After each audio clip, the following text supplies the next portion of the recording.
critical focus channel. Alright, time to wrap up this series soon, as Spitewood is fast approaching and it's time to rate the warbands within the Destruction Grand Alliance. As previously mentioned, this is a rating based on enjoyment, springing from looks, feels and gameplay variety, rather than their actual power level. As always, I'll rank the warbands from bottom to top, starting with the warband I enjoy the least out of this bunch. Zarbag's Gits first up. Yeah, these guys are just a bit too bonkers for me to enjoy really. Tons of bodies, good defense, good DPS output and top tier mobility and abilities. It's just a bit too crazy all round to enjoy, right? It's a shame really, I did really enjoy these guys previously. And I think it's a real pity that Snurk's true randomness has been ditched for what is now a rather reliable, very hard hitting attack. And I think it's a shame that the scatter token has been done away with as well, because I really enjoy that on several different occasions. Not a great transition into version 2 for Zarbag's Gits at all. Their total domination at a lot of events tells that story all too well. Morgok's Krushas next. Yeah, it's just 3 very, very good fighters with a ton of wounds hitting like trucks. They are certainly very solid as a warband, but yeah, the Iron Yaw faction just never really did anything for me, and I just find Cruel Boys and Bone Splitters way more intriguing as factions. Sadly, the latter has now left the realms. Next up, I'm gonna put Mollogs. This is mostly personal preference and more than an objective stab at their Embergard iteration. The models are rather excellent and I still hold up really well after all this time. I just don't really enjoy one model-centric warbands very much. They are though rather solid as a warband, although the changes to Stabladz pulled them back a fair bit, which isn't necessarily a bad thing in terms of enjoying them. But it's all about spamming the tag-along ability with the nasty critters, and yeah, it gets a bit dull and repetitive.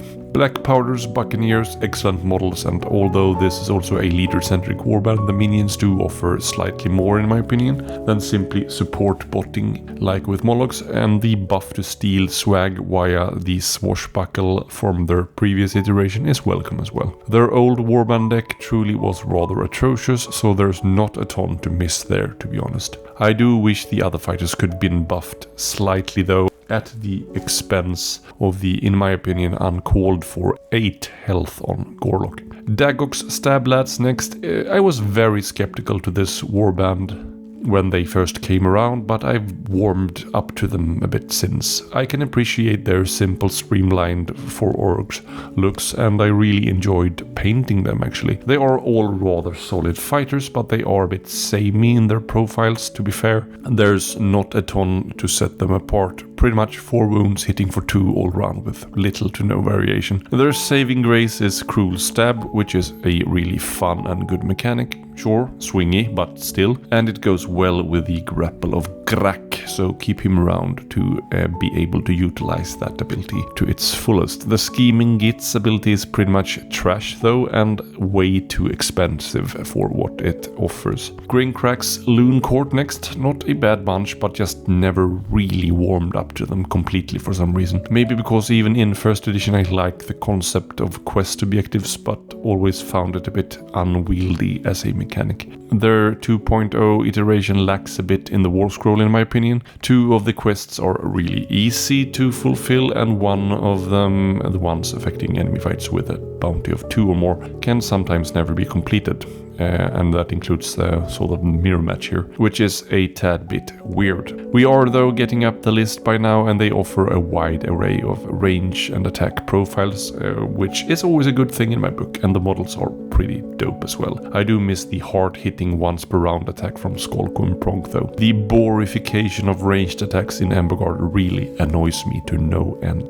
The Kunnin Krew is next. I truly enjoyed these guys in the first edition, and I still do, although I wish some abilities were still present, as they were really fun to pull off some cool stuff with. Not least the leader's ability Cunning Command, which was quite versatile, as well as Torka's grapple support from 2 hexes away, and Krukarin's Moneybags ability to toss coins to the little plebs to pull off some sweet combo punches with them. They have for sure lost a fair bit of cool stuff, but are still pretty fun to play. At the top of the destructive pile of rubble for me sits Borgit's Beastgrabbaz. I really like these guys. Excellent models, proper fun mechanics, good variety in attack profiles, top tier lore, and yeah, just a very fun warband.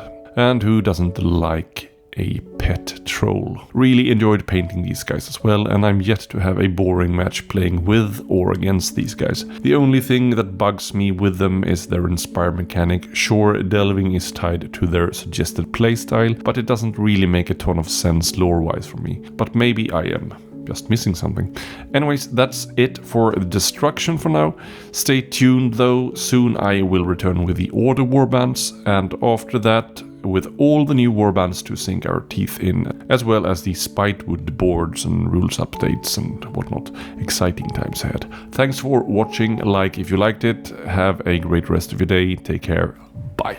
Lastly, a big shout out to all my members that help support my content and makes it so much easier for me to produce multiple videos on a weekly basis. Members do get access to the member Discord, get to influence the content, get early access to a ton of videos, as well as get featured in the monthly painting showcase if they want. Member or not, I dearly appreciate the like, the comment and the subscription.